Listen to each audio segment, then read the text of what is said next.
Hello and welcome to the West Yorkshire Football Show. It's the Leeds United 1, Norwich City 1 instant post-match reaction from myself, Stephen Brown, and joining me as ever is Mr. Jason Booker. If you're watching along, guys, please do smash a like on the video, subscribe to the channel, all that good stuff, and get your comments in. Gavin getting in there early, Corberán out indeed. West Brom losing tonight, or just about to lose tonight, I think, there's a few minutes left, is there? So we'll see what happens there. But anyways, to focus on Leeds United, wow, I mean, so much to discuss, really. I feel my overriding feeling is I'm very aggravated because we were playing 12 men tonight. That refereeing performance kind of overshadowed for me what was actually an entertaining game in a lot of respects. But when this referee was making the decisions he was every 5 seconds, and it just, yeah, it really kind of dampens it down a little bit. So that was deeply frustrating. But yeah, let's get into it, Jason. I mean, we're sat here at full time. I've got to admit, when we were 1-0 down and Gruev's off and we're reshuffling and the referee's against us, I would have absolutely taken a 1-1 draw at that time. And that's what we've got. I probably think, actually, for me, we probably did have an opportunity to win it. I think we lost momentum, especially with the Pirro and Bamford double sub and Ramazani coming off. I don't agree with that. I just do not agree with that. So a bit frustrated with that. But I think overall I'm satisfied with the point under the kind of the conditions of the match and how the match went. But how about yourself? Yeah, I mean, let's first off just clarify that not in any way or shape or form, I don't think either of us think that there was a mistake with the Rodon penalty. It was an absolute stonewall penalty. No. Yeah. That isn't what we're talking about when it comes to the decisions within the game. The referee had an absolutely turgid performance. I mean, I said to you at one point, it almost felt like he was cheating. And I know he wasn't, but it felt like it was intentional. Some of the decisions that were going against us, the way the game flowed, and the inconsistency in the decisions, giving one to them 1 second, and then the exact same thing happened to us seconds later and not giving it. Just bizarre. The foul on Nonto, I think that's a stonewall penalty. I don't think it's quite a stonewall as the Manor Solomon one against Burnley, but I still think it's an absolute stonewall. I think if Brendan doesn't get the ball, I think he gives a penalty. But because Brendan then gets the ball, he then doesn't give a penalty, even though Brendan's... Because that was such a difficult chance to take on his left foot. It was just a bizarre decision. And it just completely and utterly killed a lot of what we were trying to do. I thought for large parts of the game we were very good. I thought they were probably the best team that we've seen against us this season. I thought they were also very good in phases. I thought going forward, they looked really fluid. Borja Sainz had a really good game. He's a pain, he's a nuisance, and he's hot-headed, could very easily have been sent off against Gellert towards the end. But I thought when we got the ball down and started knocking it about, I thought we played some really, really nice stuff. And again, we could have scored another 2 or 3. Bogle gets his head up and plays it across. There's a couple of tap-ins for Joseph and for Nonto. Nonto should do better. I didn't think... People are waxing lyrical about Nonto's performance. I didn't think he was great. I thought he was really wasteful at times. I thought he often ran into kind of dead ends down the right-hand side, but it did create a lot of our best moments as well. So you have to kind of take the rough with the smooth sometimes. But the second that he moved in centrally, he started affecting the game so much better. And I think they changed. Ramazani went to the right, Aronson went to the left, and Nonto went more central. And that's where they ended up scoring the goal from Nonto through to Ramazani. Great finish. I'll be honest with you, I see the comments and I see what you're saying. I'm going to give a slightly different angle on what happened in that last 10, 15 minutes with the subs and say that Daniel Farke's substitutions actually got us a point. Now, I think there were a period in the game after we scored 10 or 15 minutes where we probably could have gone on and won the game, but we didn't take us chances. We either misplaced the last pass or there were a moment where it could have broken and it didn't quite, come off in the way that it should have done, and that's down to the players. And then around the 75th to 80th minute, he made the changes that he made. And it was very clear at that point. It was like, right, we're going to shut up shop now. We've had the game that we've had. We're not going to lose the point in the last 10 minutes. We're going to leave here with the point. Norwich are unbeaten at Carrow Road since November of last year. 11 months have been undefeated at home. We were obviously down from earlier on in the game to the penalty. We've got back into the game. We're depleted in midfield. We're running low on options in that area of the pitch. Tanaka and Rothwell, I thought, did really well, but they'd never played together before. Tanaka were out on his feet towards the end of the game, and we didn't have a viable, real option to replace him in bringing maybe Charlie Crew on or something at that point in the game. So what you do is you bring experienced players on like Bamford, like Pirot, and you bank in, and that's what we did, and we didn't really look like conceding. So I'm going to choose in this particular instance to say we've left Norwich with a point, and I think you have to just take it on the face value of them changes got us over the line for the point. I understand at that moment in the game, it looked like we could have gone on and won it. But who knows what would have happened if they left it as it is. We could have got hit on the counter. The legs in the midfield don't quite hold up as much as what they did do. And we end up leaving with nothing. So I think we take the positives out of that performance and the result and on to the next one, personally. Do you know what I actually think? I think that the substitution that he actually got wrong was keeping Gnonto on and taking Ramazani off, because Gnonto looked big to me, because he banged his hip in an action, and then he was kind of holding on to that, and he looked so leggy. And you are right. I mean, Tanaka was out on his feet at the end, and he was starting to get a bit sloppy. Yeah, was Tanaka. He lost that control, didn't he? And Aronson looked absolutely knackered.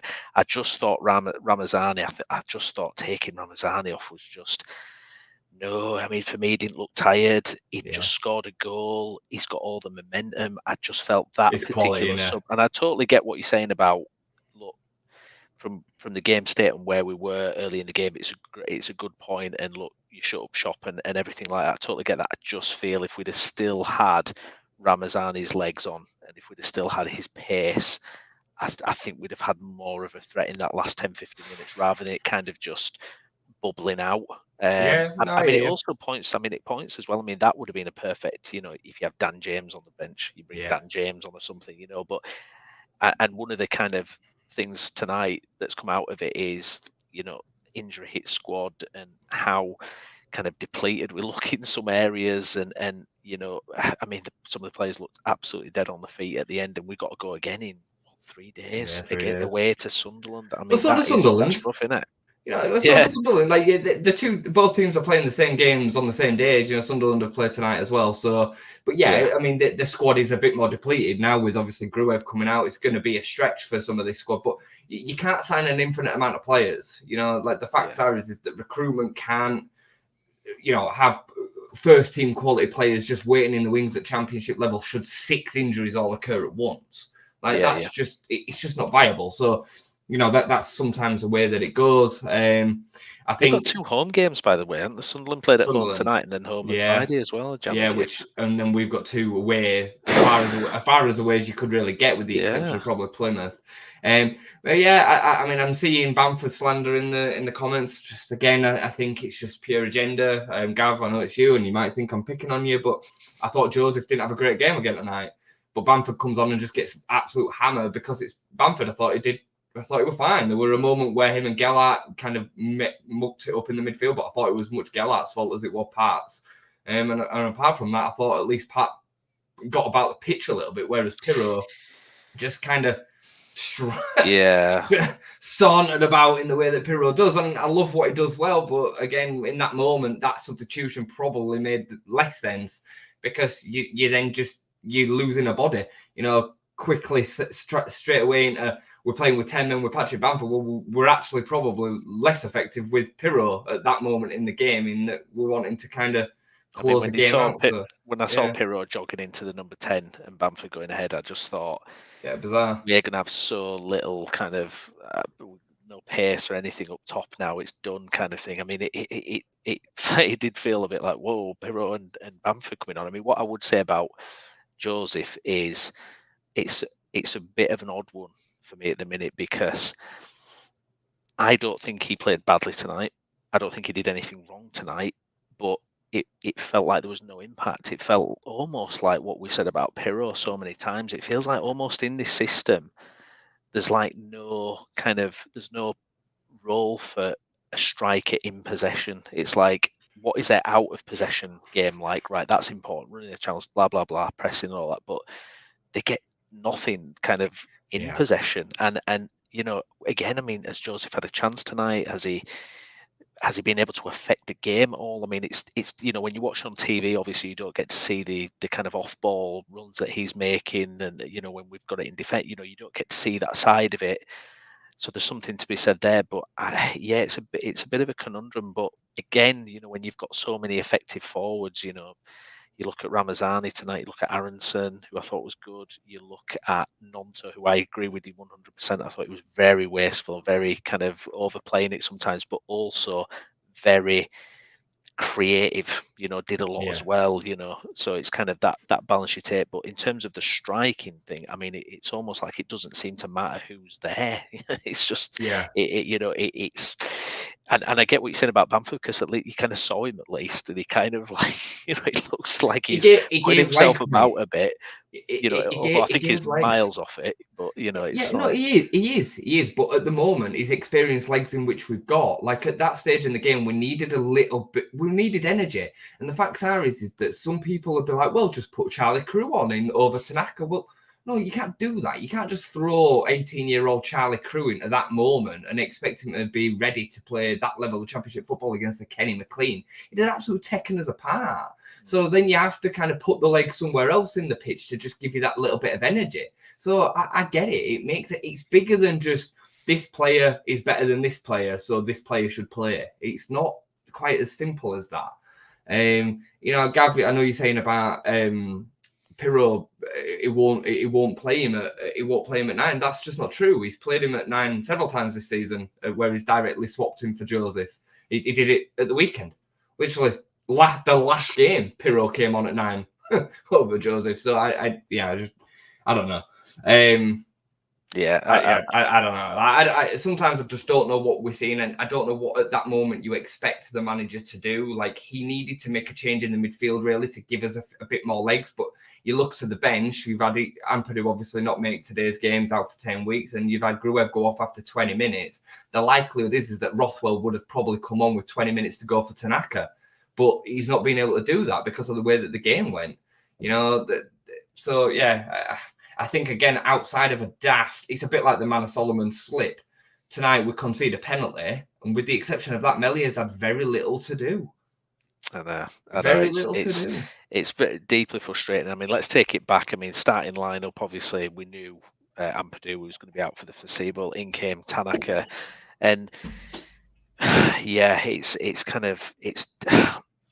I just feel with Leeds, we get punished on any kind of error or the slightest thing. Leeds United get maximum punishment, and I mean, they've done it a couple of times where the Norwich players were kind of running past Firpo and through Firpo, and we'd had a couple of warnings of that. And then the defending for the penalty was just shocking. I mean, Firpo just gets beat too easily. Oh, he had a stinker tonight, Firpo. Oh, Firpo was defensively. I thought defensively he was absolutely horrendous. And you're looking at Rodon, then he gives the penalty away, and it's them kind of moments where you're just going, look, they'd not even troubled us at all up to that point. They'd not really done anything, And I get, you're right, the most competent team we've probably played this season, and they looked a threat at times, but I didn't feel under threat. And it's given a free pass. It's like, right, here you go, penalty. And it's like immediately an uphill battle. And the penalty itself, I mean, Melior,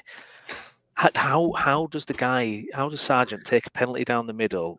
The keeper stays in the middle and doesn't get anywhere near it. I don't know how. It's an awful penalty. It really is. Honestly, any decent, competent keeper saves that penalty, and the commentators are sat there saying that is a stinker of a penalty. Like, especially with Melior staying there for so long. It's not like he sent him the wrong way or something like that. It's an awful penalty. But we knew before he'd even struck it that as long as you get it on target, it's in. Yeah. I know he saved one. He saved 1 out of 20. I did see it pop up on socials the other day. But the rest of them, he's got nowhere near. He barely even gets close to getting a hand on them. I mean, he literally is just a hologram. And then tonight...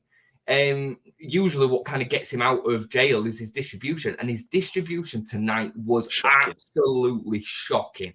The amount that he spun off and put players under pressure, and he wasn't on his own either. Pascal Struijk needs to take some hammer, because he kept on putting players under pressure tonight and playing it to the wrong feet. Like, I hate, like, statistics are a funny one, because I think sometimes they can give you a bit of an overview of the way that something looks. But Pascal's passing stats all look good for short and medium range, but they're clouded by side-to-side passes, because the second that he actually starts to put them into somewhere, sometimes they get there, but they usually put the player under pressure. And I really, it frustrates the hell out of me, does Pascal, because it's all concentration, because technically he's so good, but the concentration, it's like he's not switched into what's happening at times. But anyway, I digress. Meslier, you just know he's not going to save it. And Rodon was stupid for diving in the way that it is. It's a really, really poor tackle. I don't know what he's thinking, really. I know he's making a desperate last kind of attempt to get across Sargent, but it weren't even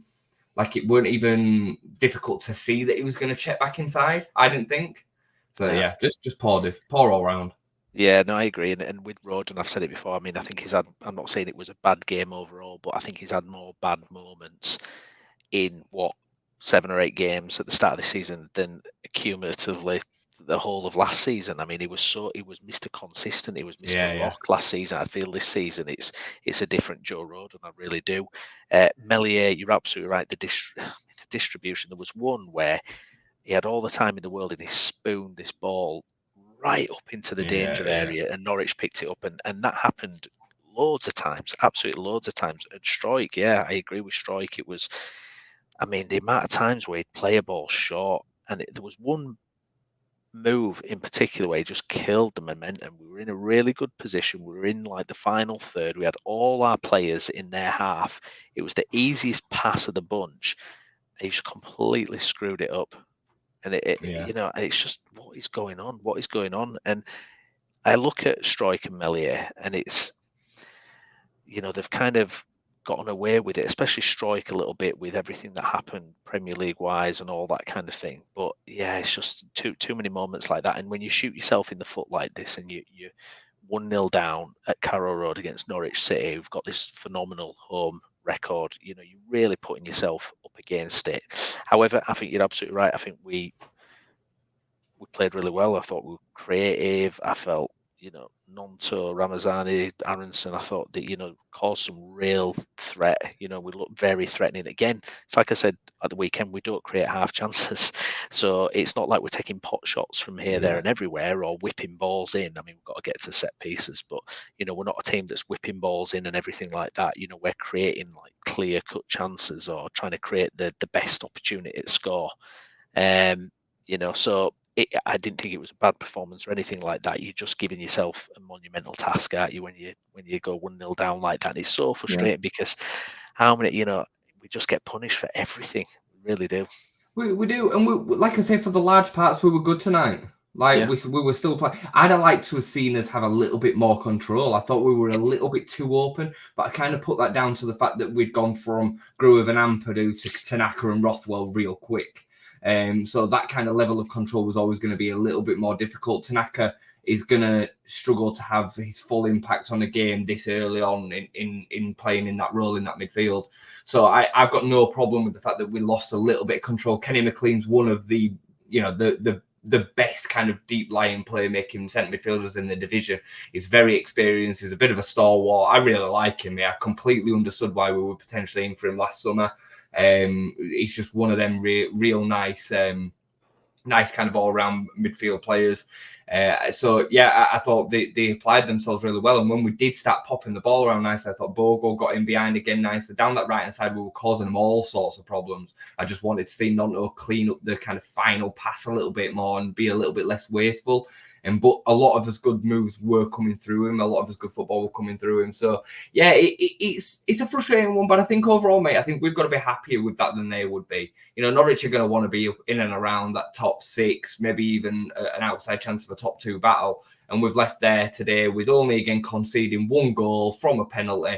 And, we leave with a point. Like I said, I think the disruption to the midfield is massive. Not only have we lost Ampadu as captain in the run up to the game 3 days before, and we've had to now change it around. We lose Gruev after 20 minutes, who really is the defensive anchor within that system. it's a big change. I thought Rothwell applied himself really well. I thought Rothwell did really well when he came on. I had a couple of loose moments, but he's very nice to watch on the ball, and he's probably better than the other three. If you just isolate that part of his game. So yeah, I thought there were a lot to like, mate. I thought there were a lot to like. Yeah. It's the kind of biggest impact, I suppose, the negative from tonight, not the performance, not the scoreline, but the state of the squad and the injuries, I suppose. I mean, if you've lost kind of, now, I mean, I don't know what the situation is going to be with Gruev. Hopefully nothing too serious. I mean, I actually thought, the boys who come in, they've done okay there, Tanaka and Rothwell. I thought if that has to go again, I'm kind of fine with that. I mean, Tanaka he's he looks like he's got all day. There were a couple of times where you think, oh, he's going to get caught there, but then he just turns away or his he body positioning's very good, isn't it? Very superb. good. I mean, like I said, he gets sloppy later on. I mean, he had a really good opportunity to play Bamford through and just kind of overhit it and start to get a bit slack. That's fatigue, that. Yeah, that's fatigue. You can understand that. Rothwell, I agree. I thought, he's kind of a bit of an unusual kind of player in that role, isn't he? He's kind of creative, kind of gets about. He was on our set pieces as well when he came on. I mean, just in terms of the kind of set pieces, I mean, there's just no threat there. I don't blame the delivery. I blame the attack. Yeah, like there were a couple of really good deliveries by Rothwell today, like a couple towards the near post, especially, and there's just nobody getting anywhere near it. Like Pascal can occasionally get up for one, but he's totally on his own. Joe Rodon's awful in the air on attacking set pieces. He's not brilliantly defensively in the air in Rodon. He misjudges headers from time to time and whatnot, but defensively, it's not so bad when the ball's coming that way and he's got the attacker in front of him. But yeah, from attacking set pieces, he's woeful. I mean, I'd argue defensively, one of his best players is actually Patrick Bamford, which could be one of the reasons why maybe Pat came on to defend against set pieces, because defensively from set pieces, we always look a little bit vulnerable too. Yeah. Like today, their corners were way more threatening than ours, but it weren't because the delivery was that much better. It was just simply the way that the attacker attacked the ball. So, yeah. I mean, looking at kind of the other side of it as well, I mean, kind of going forward as well. I mean, obviously, hopefully Willie Nonto's all right. I thought when Joe Gellart came on, I mean, he just looks, levels behind it really, doesn't he? I mean, yeah, because I said in the group, I kind of wanted to see him come on because I thought he's that kind of attacker who can still run with the ball, whereas Hero and Bamford can't really run with the ball. I thought, well, Gellart can. Let's see what he's about. But, I mean, he got into like a little pushing shove match with the Norwich player, and I'm thinking, mate, you've just come on the pitch. Why are you getting involved with this? You've literally had no impact. Your Leeds United career is basically dead in the water. Like, why are you picking fights like when there's 10 minutes to go pointlessly? And I just thought, this should be your moment. This is your type of opportunity you've got to grab. Why are you getting into a push and shoving match with a Norwich City player? Like, I just didn't understand it. And we need Dan James back. We need our forwards fit because I think there's a massive drop off, obviously, if we don't have those available. Yeah, I mean, for me, he's miles off it. He really needs to drop to League One and try and find a rebuild, or maybe even bottom end of the Championship. I don't know, but he can't. I feel for him a little bit, because for him to get up to the speed of Championship level football, playing 6 minutes once every 7 games or something, is extremely difficult. He's not even playing reserve team football or under 23s, 21s, whatever. He's all he's doing is training and then coming on for these sporadic moments that he gets in the Leeds shirt. So I do feel sorry for him. He needs a full rebuild. It's not just all his fault. It's honestly not. Like he has obviously shown that he's capable at Championship level. But for us, he's just so far behind the rest of the squad. He's not a top 2, in the Championship play. He's just not. We still don't know what position he is. We've been saying that now for 4 years. So yeah, I just don't think. I mean, again, when the squad's fully fit, he's nowhere near the team. He doesn't even make the squad, does he? If Solomon and James are both fit tonight, he's probably not even on the bench. So yeah, I just think Unfortunately for him, it's going to be one that ekes out. Seeing Gavin say there about his wage, I've heard that as well. Yeah. Because he signed on Premier League money, he probably didn't have much of a relegation wage drop, and if he did, it was probably minimal in terms of percentage, and the rest of the division's not going to be prepared to pay it. So he'll just sit here and say, "Well, I'll fight for my minutes here." So I wonder if there might be an opportunity. I mean, we don't know what's going to happen with Solomon. I mean, he's already kind of, he's missed a few games already, and it might be like this. But I agree with you. I think when Solomon's there and the rest of the guys, James and everything, he's not going to be anywhere near that subs bench at all. Let's have a look then at some of you guys' comments. Thank you so much for getting your comments in. Please do like the video as well, share it also as well. I've seen somebody mention earlier, and I can't remember who it was, that Friday night's going to be so much tougher now after today. And I don't know if it means the injuries, but if you mean the result, I don't get that at all. Because I think Friday night was tough anyway, and tonight's result, whether we won or drew, didn't make any difference to Friday. And I would still say, and I know a lot of fans won't agree with this, if we get away from Friday with another point, I'd be all right. I'd be all right with it, mate, because 2 points because you're not only taking a point away from the Stadium of Light, but you're taking 2 points off them if they'd have then gone and beaten us. So a point away from home against Norwich and Sunderland would be okay. It would. So if we can go there and win, then great. Yeah, indeed. I do agree with that, actually. Jason, thanks for your comment, mate. Yeah, Rothwell had his best game so far tonight. Small sample size, I know. And Tanaka keeps the ball so well, too good for this level. Tom, how was that tackle on Nonto in the box? Not a penalty. And then Arthur, I know Tom, seen the replay, ref book Nonto as well. And I think Shrew was making this comment to what we were saying about kind of the striker and how little they're getting. They don't get the service. No, indeed. Do you think? Hang on. There's one here I want to get from Enzo. To be fair, Steve Gellert came on and we lost all momentum with Pat and Pirro up top. So a lot different of how we played in the game generally. It's going to be a fascinating one on Friday, isn't it, Jason? Really, I mean, it's going to be. I mean, Sunderland have won. Back to winning ways for them, but it's looking tight at the top. I mean, there's nothing there to say. I'm not going to lie. I'd love to see Sheffield United drop points, but tomorrow, West Brom, they've lost back-to-back games now. I know Burnley have won.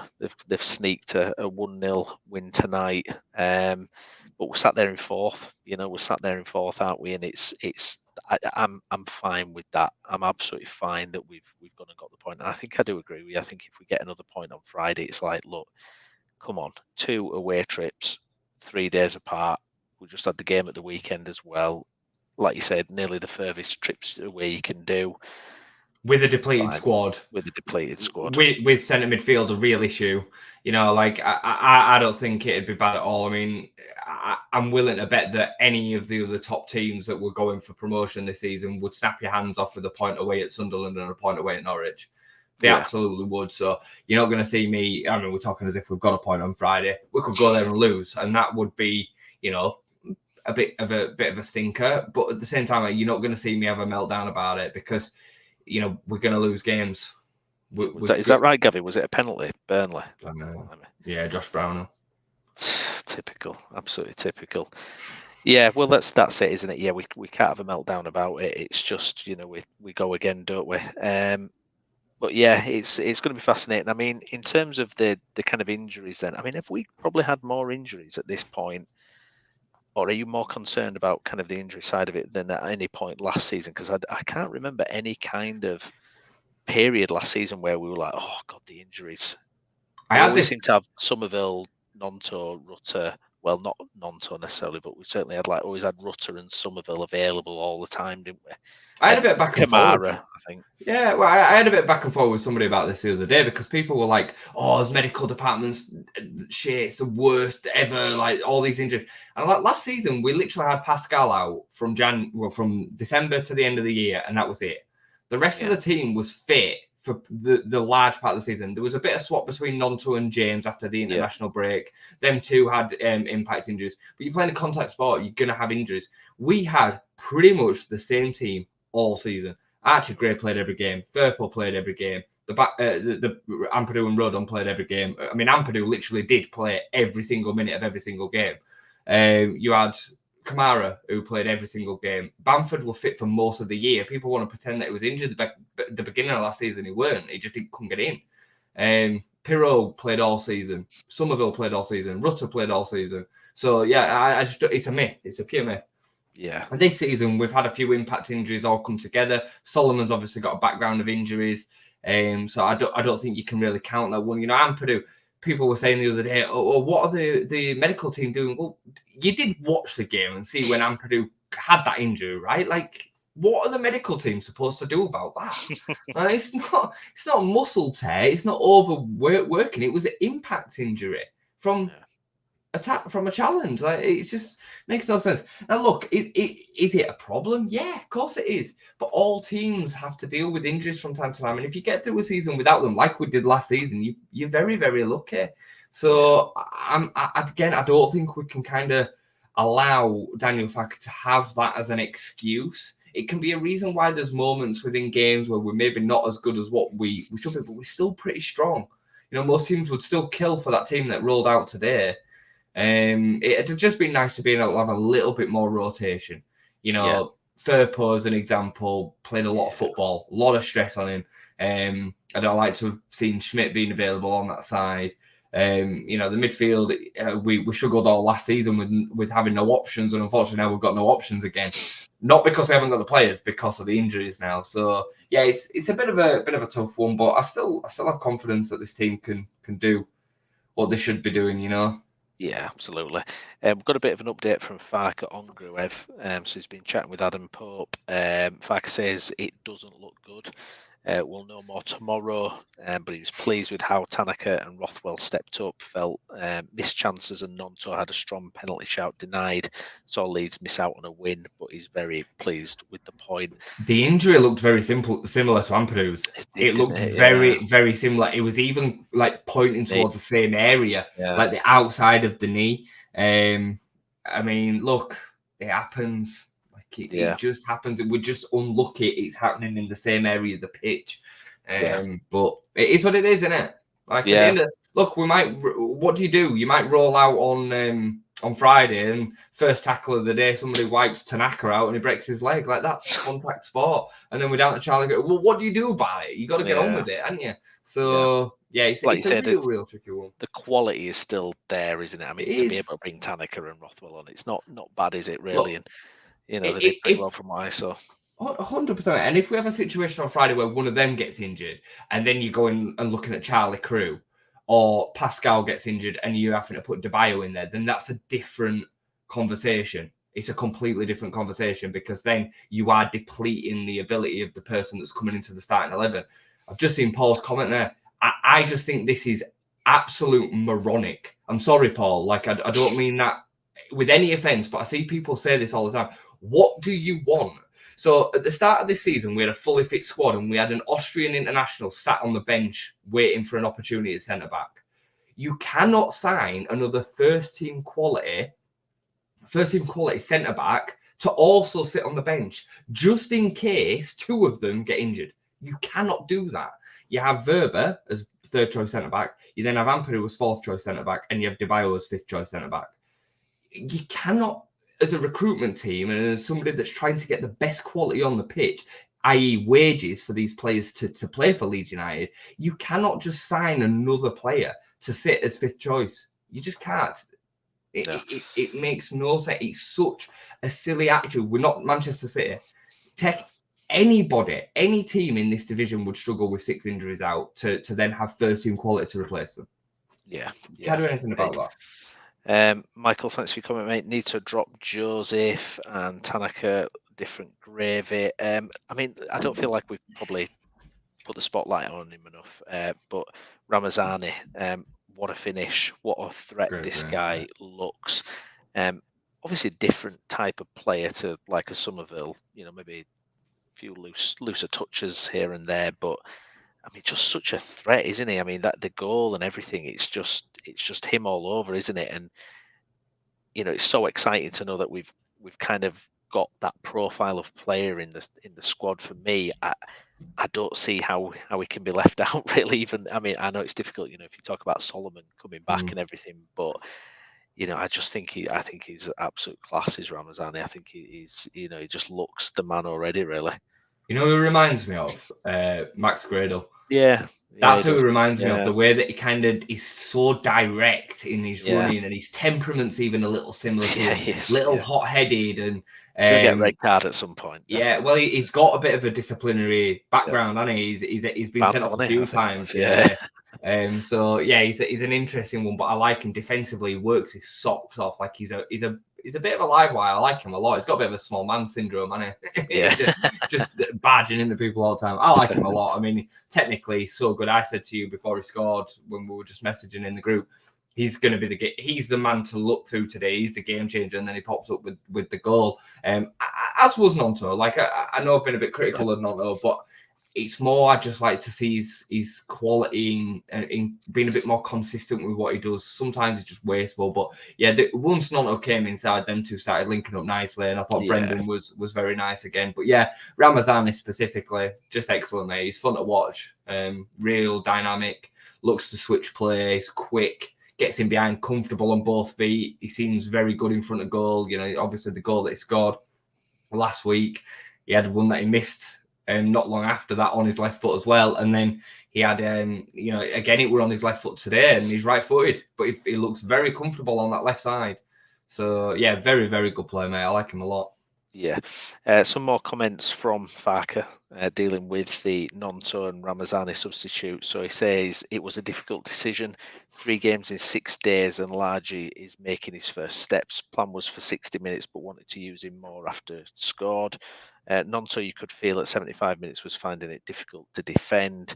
And he also adds, as well, we need all the players available at the moment. Good to give Patrick his first minutes for a while. Desperately need him now. I left them on longer than I planned. So I suppose now, this is where you earn your money, isn't it? As a manager now, you've really got to shuffle that team about and find the right minutes for the right people.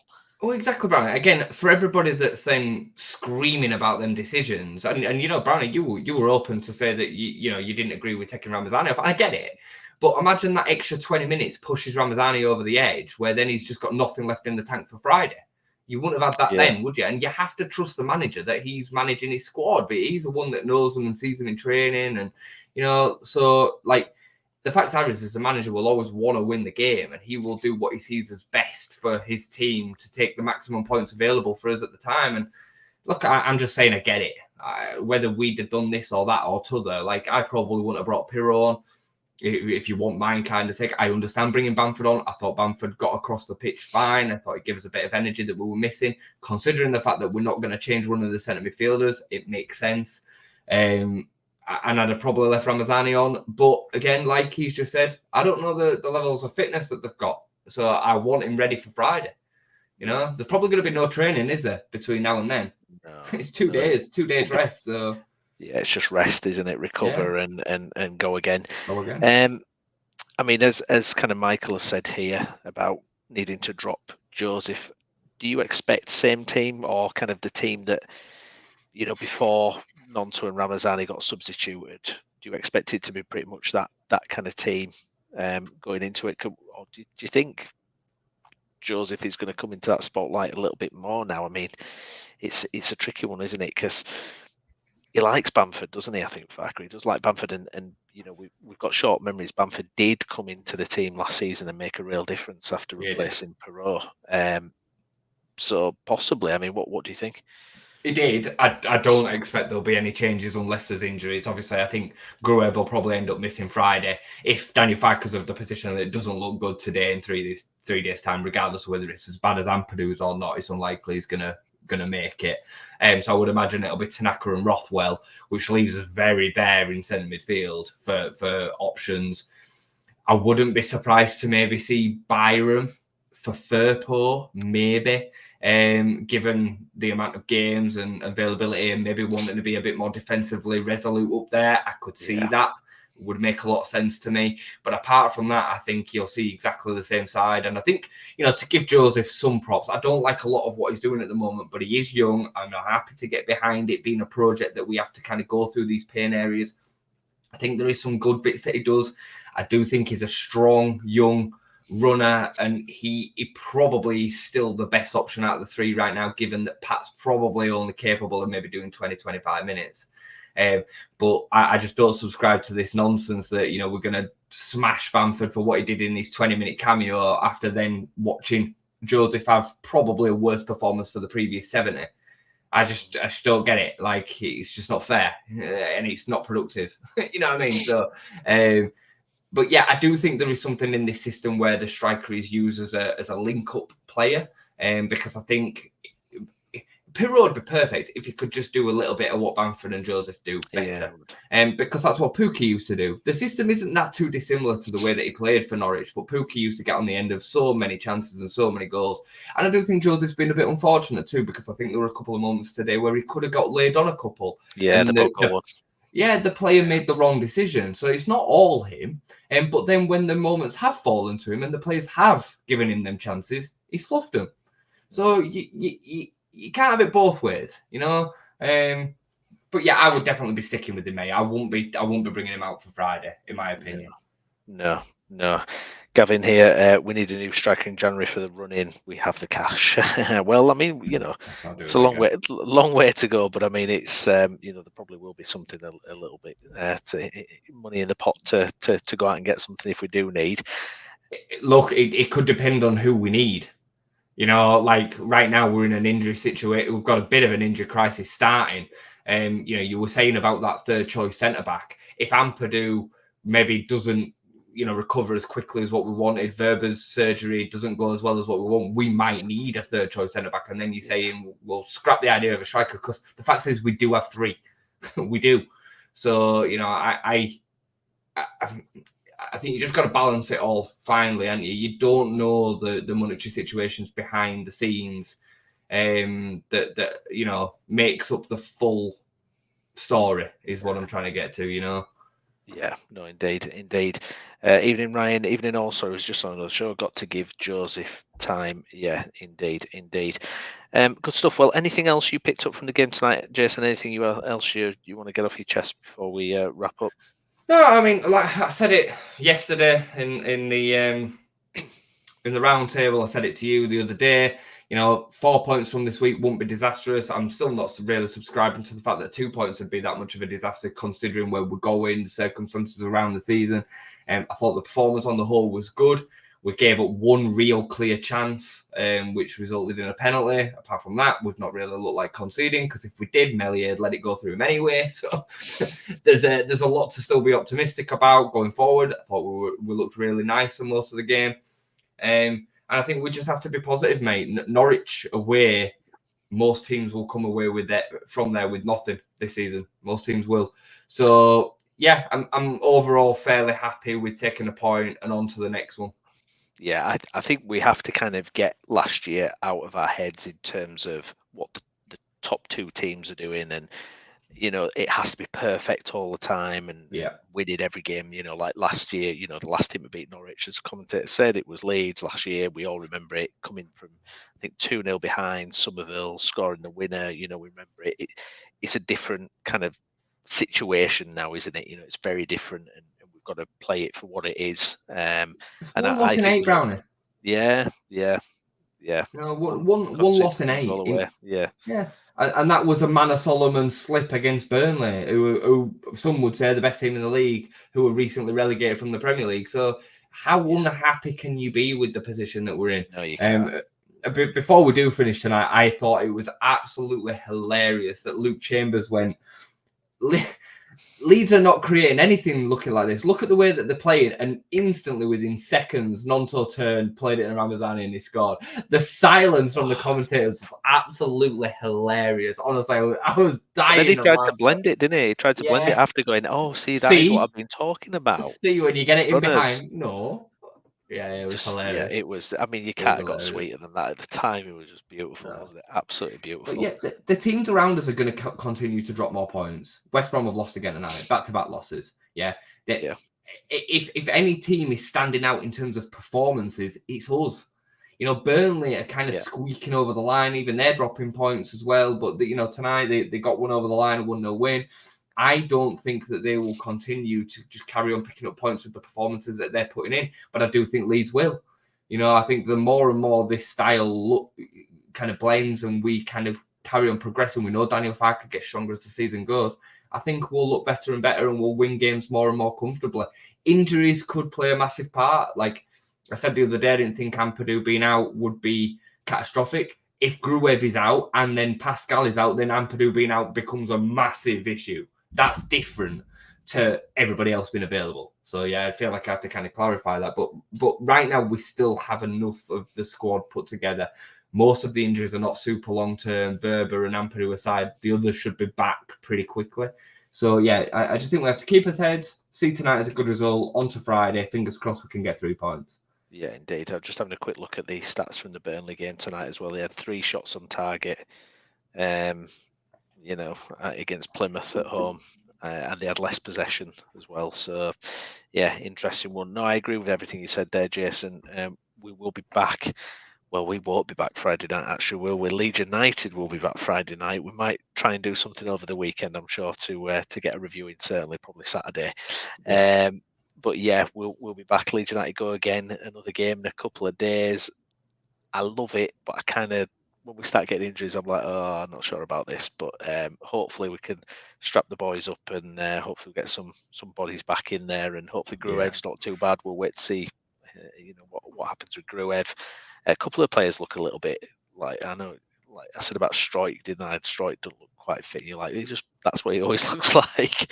You know, I think you're right, though. I think Firpo looks a bit kind of like he's pushing himself to the max as well, I think, physically. Oh, mate, I could go. I love Firpo and I love this loving that he gets, but defensively, he's so bad. He's so bad.